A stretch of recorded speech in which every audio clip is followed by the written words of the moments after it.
Hi, I'm Bill Gaines, host of the Outdoor View, the place where we educate, connect, and learn to protect our outdoor traditions. I have a very special guest with me today, somebody who's had his hands full with some issues here in our local county, Dorado County, California, for the last month, and that is Sheriff Jeff Leikauf. Jeff, how are you doing today? I'm doing very good, Bill. Thank you for having me. It's an honor to be here. Oh boy, I'll tell you what, it's an honor to have you on, Jeff. You've been one of the central figures in something that has actually grabbed the headlines literally worldwide over the course of the last few weeks. And that is the incident where we had a young man killed and his brother maimed by a mountain lion here in El Dorado County. You want to just give our audience just a brief synopsis of what happened there? Yeah, on Saturday, it's kind of a personal situation with me. On Saturday, March 23rd, I was enjoying a day off and running errands with my wife, and I got a call from my undersheriff who advised me that we'd had a mountain lion attack and one possible fatality out in our Georgetown Divide area. We had one injured. Um, but I remember thinking, because when I began my career here in 1990, shortly thereafter in I believe it was 1994, we had a mountain lion fatality of a hiker out in the cool Auburn Lake Trails area of our county, which is out in the Zone 4 Georgetown Divide area. So it kind of took me back to that. I remember when that happened. I remember, I was working here, and how crazy that was at the time. I first fatality of a mountain lion attack that I'd ever heard of, and obviously you and I share a passion and love for the outdoors, and I've raised my family. My four kids have all been raised in the outdoors, hunting and fishing, and so when I started asking questions on Saturday the 23rd, is what were they doing with the hiking? First, it was described to me as hiking, and then they said they were shed antler hunting, which has been a favorite pastime of mine and my children. My children love going out. It's like a Easter egg hunt for kids. They love going out and looking for shed antlers, and so it really then struck home with me. Because the turkey season, it was a junior turkey season opener. I was supposed to be out that day with my son, but because of the weather and because of the access that we have to turkey hunting, we didn't go out that day. Got off the phone. It was described to me and what we were doing as an agency, what our response was. I got off the phone, and it was shortly after that I got a call from a very dear friend and my mentor, retired Sheriff John D'Agostini. And John was pretty um, animated. And he goes, "Hey, are you guys on this mountain lion call?" And I said, "Yeah, we are." I go, "We are." And he goes, do you know who it is?" And right then my heart just sank, because obviously it's somebody that we know. And when I said, "No, who is it?" He told me it was Taylor and Wyatt Brooks. It was like getting kicked in the gut. My heart just sank, and because I know their father, Aaron, been friends with Aaron for 25 plus years, longer than that.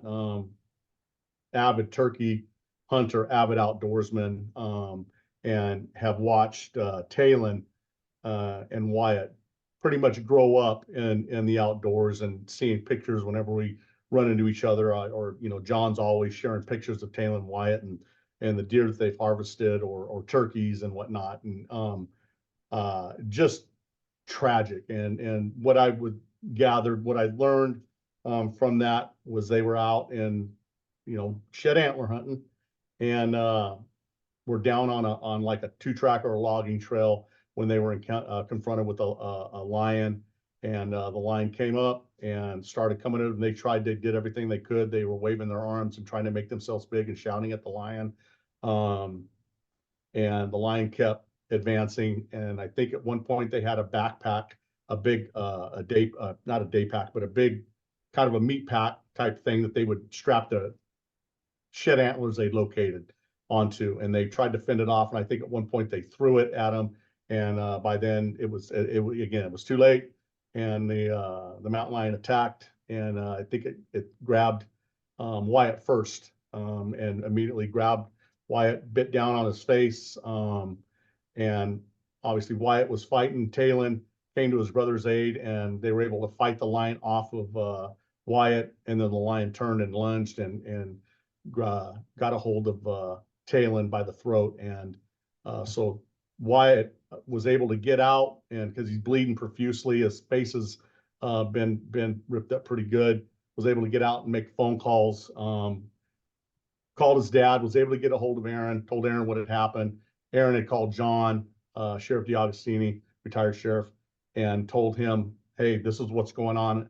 Wyatt's, by then I think help had gotten there and he was en route to the hospital. So Aaron was over out of town and had asked John to get over to the hospital. And so that's where we were able to, me and my wife were able to get over to the hospital and be there when Aaron and his wife arrived, and the Brooks family. It was just, as one can imagine, it was just a tragic, heart wrenching day. And so that's kind of what started this whole this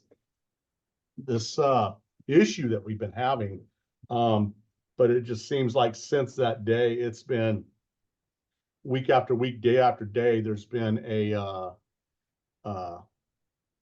just a slew of mountain lion encounters, confrontations, whether people are catching them on their ring cameras, or we've actually had some where people are coming outside their houses and being confronted by mountain lions, either that have killed their pets, killed their livestock, type of thing. So yeah, we've had our hands full. Most Western states, in fact, I think all Western states except for California, have a hunting season for mountain lions. California did until it was actually 1971 when Ronald Reagan signed into law, I think it was a 4-year moratorium that kept getting extended. So we haven't been able to hunt them here in California since 1971. It was 1990 when Proposition 117 was passed on the general ballot, which made mountain lions a special status species, if you will. Kind of sort of an endangered species, even though they weren't endangered, but it did give them special status.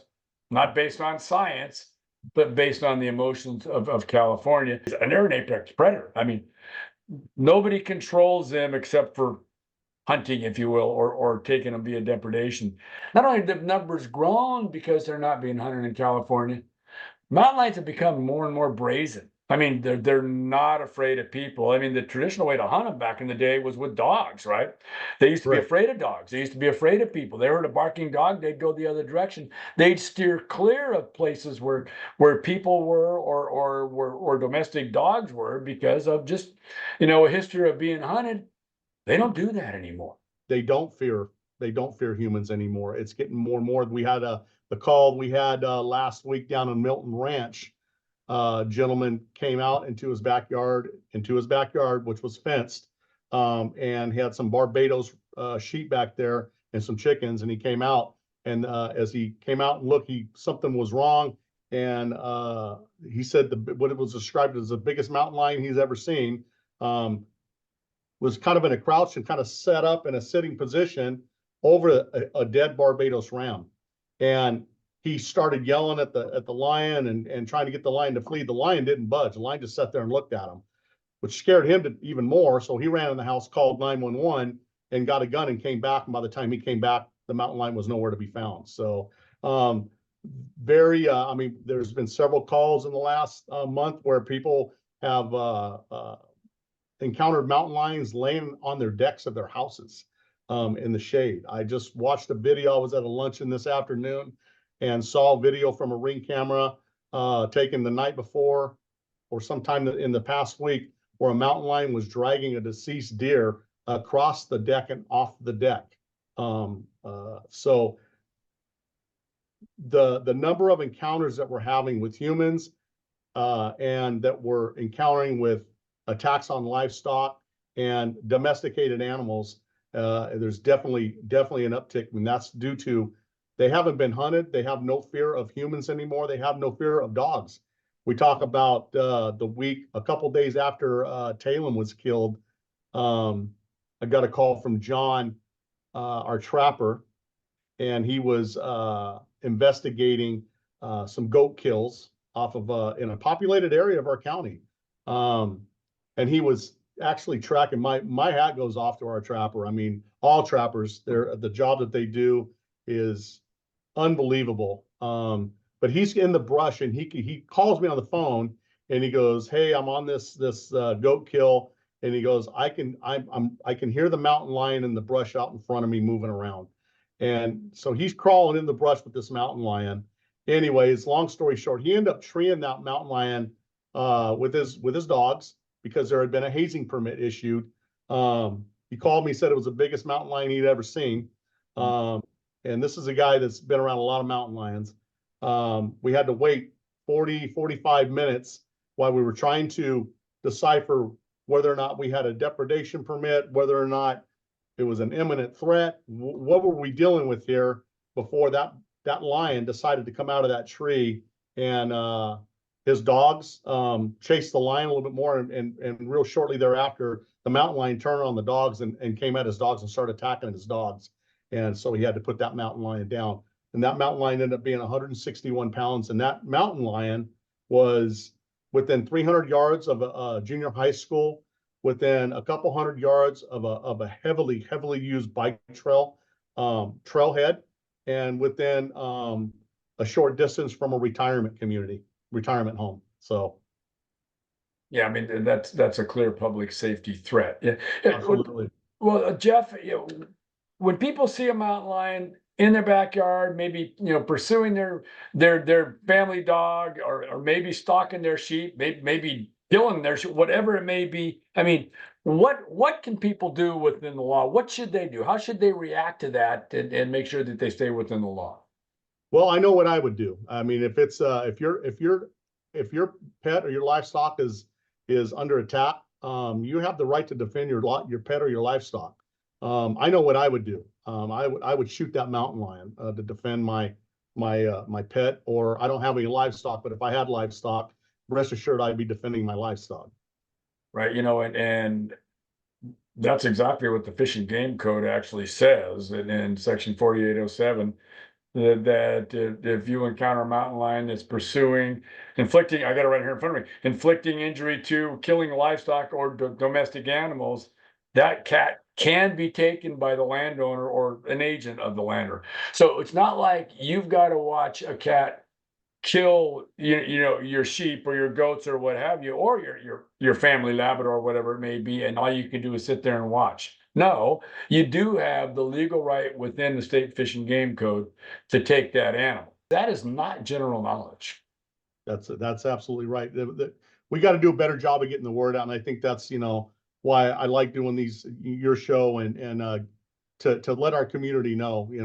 My main concern is the protection of our citizens and our community against any threat, obviously. But mountain lions sure have been on the hot topic lately, and we need to get the word out to people. People better understand their rights as it pertains to protecting themselves and protecting livestock or protecting a family pet. Right. And again, back on Prop 117, in the Fish and Game Code, that put a whole bunch of provisions in the Fish and Game Code dealing with how mountain lions are to be dealt with in California. It does include language which says that there should be some non-lethal efforts to get rid of that cat. Obviously, that does not apply when it's in the act of pursuing your family pet or what have you. We just talked about that, but it does say non-lethal, and it stops there. It doesn't go into any detail on how much non-lethal efforts one must take before they can actually get a permit to take that cat. I've done a lot of research on this. The best that I can tell is that they've got a statewide depredation policy for how to deal with a cat, which includes several non-lethal attempts, right, before you can actually take that cat. And I've talked to several landowners, Sheriff, that live in our area that have lost entire herds of sheep, goats, and what have you, with cats that either kill them all in one swoop.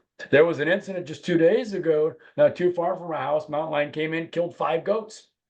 Right? I mean, it didn't eat all 5 goats. It covered up one and left the other ones just laying there in the pasture. So the point is that by the time that unless you catch it in the act and dispatch the animal like we talked about, by the time you actually get a depredation permit for take, not just for hazing, but for take, it could be too late for Right. whatever you're trying to say. I looked at the numbers on how many depredation permits, lethal or non-lethal, that were provided for the last 3 or 4 years in California. We have 58 counties. El Dorado County, and this is a Department of Fish and Wildlife document, was twice the closest county and like 6 times as much as any other county in the state. So I don't think a one size fits all depredation permit policy is in the best interest of El Dorado County. I think that they really need to take a hard look at the tremendous and escalating loss of livestock that we're having, not to mention the escalating threat to human safety. Taylor Brooks and others, that cat you just mentioned that was 100 yards from a school and an elderly community. It's like that cat could do a lot of damage. Now you mentioned imminent threat earlier in this conversation. And that is actually one of the terms that is called out in the Fish and Game Code. Let me get your thoughts on this, Jeff.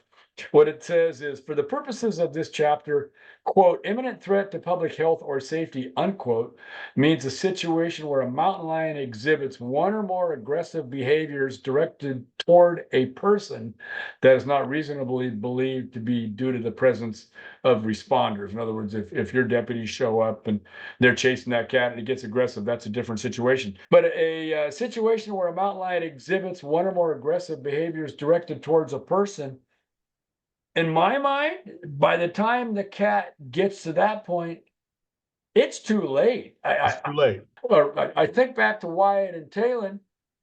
How much time did they have before that cat was on them, right? None. So, None. so I go back to the cat that the 161-pound cat that was that John treed a couple days after the attack on Talon and Wyatt, completely separate mountain lion within days apart. This lion is, again, I described it as, it's a couple hundred yards from a junior high school, 300 to 400 yards. It's within a couple hundred yards of a heavily used bike trail and a retirement home. That cat, I'm not going to wait for that cat to get onto a school campus to pose an imminent threat. When you're confronted with a mountain lion, it's on your front deck, it's in your backyard. I think the last thing that is on your mind is, I got to make sure that this thing is exhibiting one or more or two or more aggressive behaviors before I perceive that as an imminent threat.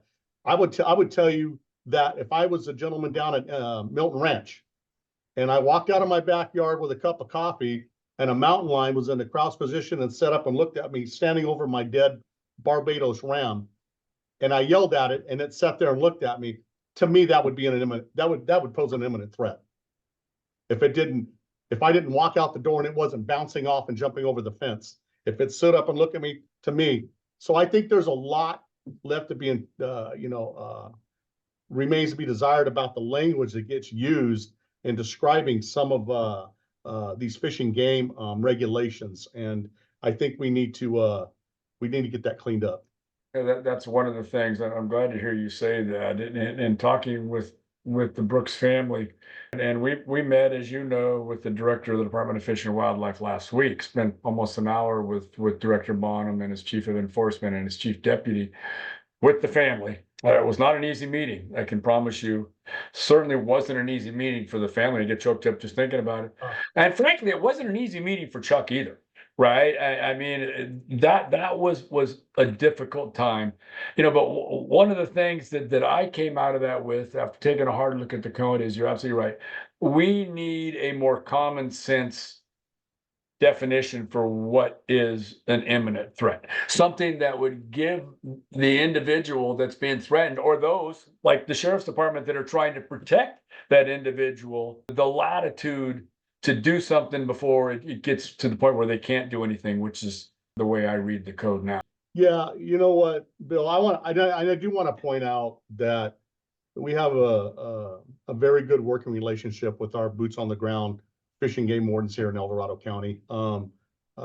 We understand the position that they're in, but I hope and I think they understand the position that we're in, the position that our community's in with the uptick mountain lion encounters. But yeah, again, it's getting back to, we need to do a better job, and it's what we're doing to get the information out to our community, what they can and cannot do.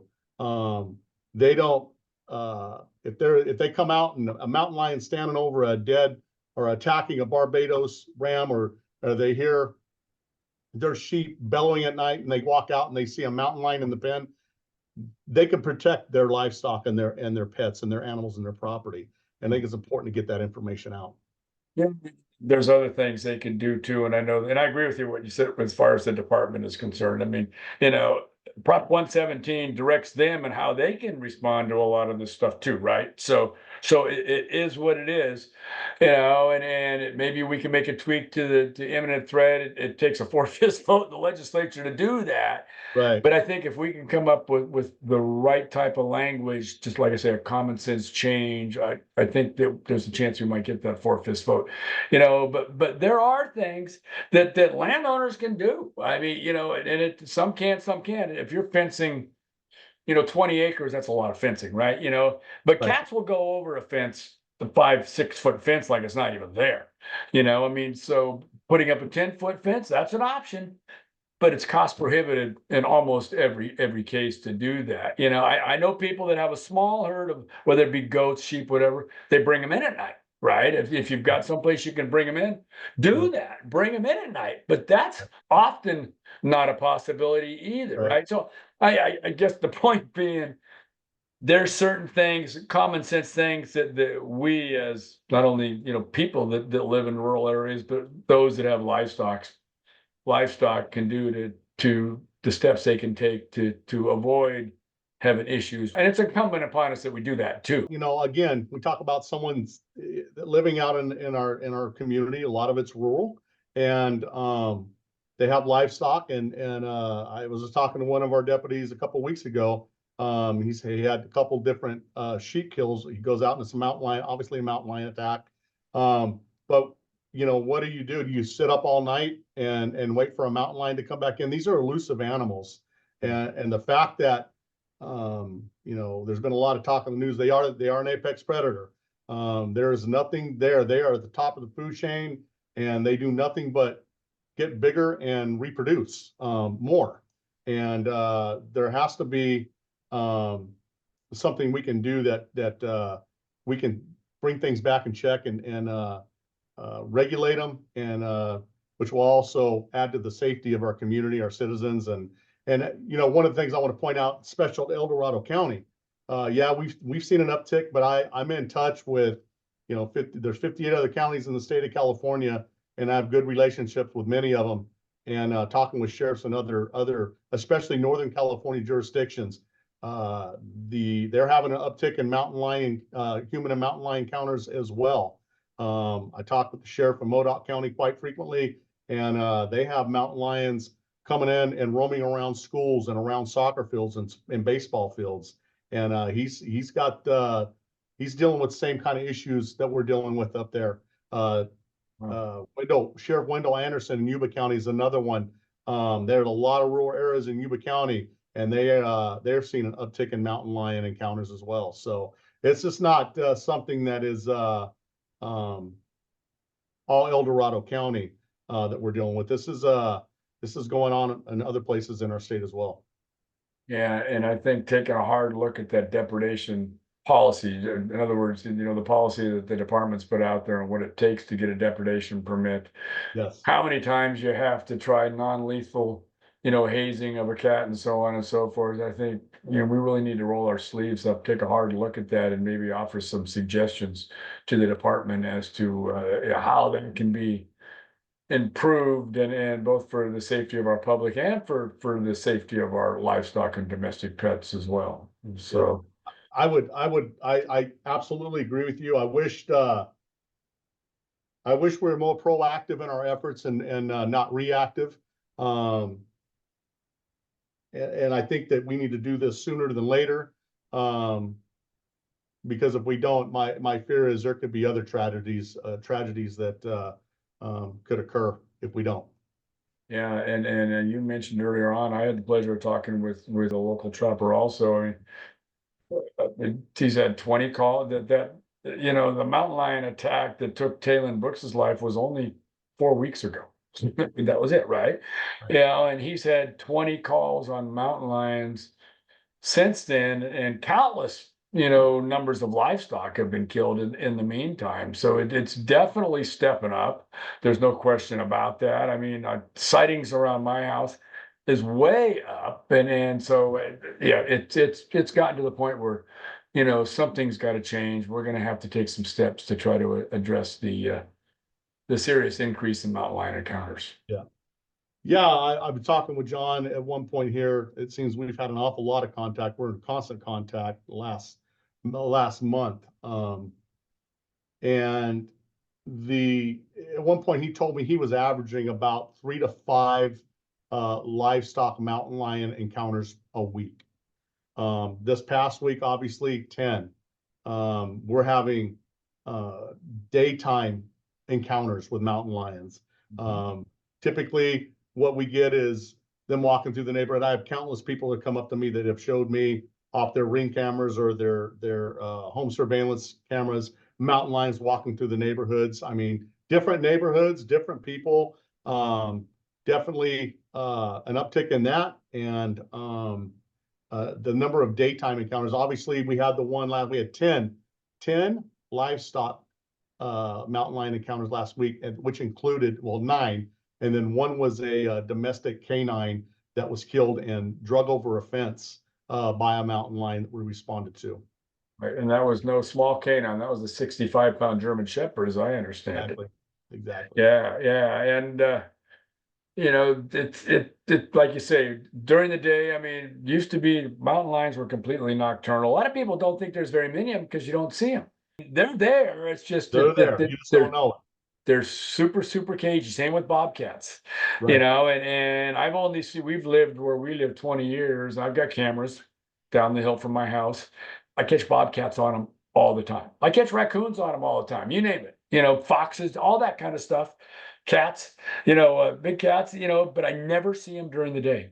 I was joking with my wife. I go, hey Juan, you think we have raccoons around here? Again, we've lived for 20 years. She goes, no. I go, really? You can look at the photos on every single night, but it's like between 2 and 4 in the morning. They're all over the place. You just don't see them because they're so cagey. And the fact that we're seeing them now, that they're out, when Taylor and Wyatt were attacked, that was middle of the day. Yep. Right. I mean, the fact that we're seeing them during the day now, because they don't feel like they've got to be quite so cagey. Right. I mean, that's scary. I mean, they're changing their behaviors, and I think we need to change our behavior as a result of that, to protect our livestock and our public. Yeah, I agree. One of the things that we're going to do as an agency, because of this, is get the word out to start educating our community through our Citizens Academy. This is an academy that we run twice a year. It's open to members of our community that can come in, but we're going to add this class, living in and around dangerous wildlife. We packed a lot of information into this interview, and thank you again for your time. But to summarize, I mean, obviously we talked about take every step you can before you have a problem, high fencing, putting your animals in at night, whatever it may be. But if somebody sees a cat in their backyard, it's night, their dogs are in, everything's fine, there's nothing out there that cat can harm, should they call 911? I would recommend that if you saw a mountain lion, to call 911, because what we're going to do, our dispatcher would take the information and they would look at it in a sense of, is this an immediate threat? What kind of a threat is this? If it wasn't like an immediate or imminent threat, they would take that call and they would forward that call to Fish and Game. And I will tell you that as of late, Fish and Game hasn't been going out to a lot of these types of calls. Our trapper John, he goes out to the calls, or if it's the case of the Barbados ram or the dog that was attacked, they're calling 911 and we're responding out code 3 to get there. That's lights and sirens to get there as soon as possible to protect life and protect our community, public safety.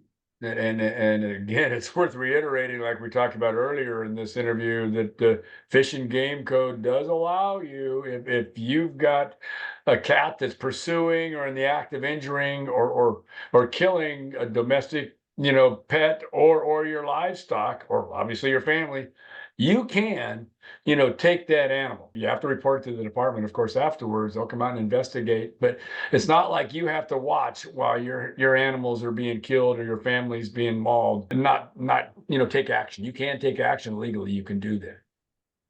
Anything else that you want to add, Jeff, that we haven't talked about?